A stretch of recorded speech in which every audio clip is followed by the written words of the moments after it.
আসসালামু আলাইকুম রহমতুল্লাহ বরাকাত। তো ভাই, যারা বন্যা আক্রান্ত মানুষগুলোর জন্য হাজার হাজার শুকনা খাবারের প্যাকেট তৈরি করে সেখানের উদ্দেশ্যে রওনা দিচ্ছেন, তাদেরকে বলতে চাই, সেখানে কিন্তু পূর্ণবয়স্ক মানুষ ছাড়াও সদ্য জন্ম নেওয়া নবজাতক শিশুদের অভাব নেই। তো এখন আপনারাই আমারে বলেন, বড় মানুষের খাবার কি ছোট ছোট শিশুদেরকে খাওয়ানো সম্ভব? ভাই, বিপদের সময় মাথা ঠান্ডা রেখে ভাবনা চিন্তা করবেন।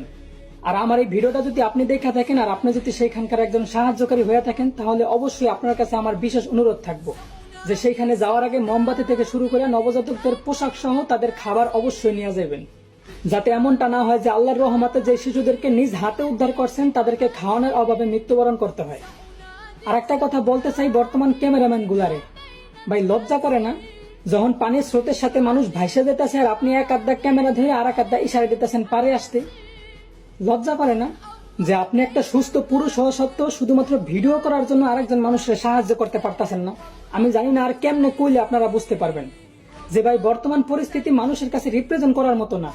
শুধু নদীর এই কুল বই কুলে না, সেইখানে নিঃস্বার্থভাবে পৌঁছায় যাবেন যেখান থেকে মানুষের কান্না আর হাহাজারি আসবে।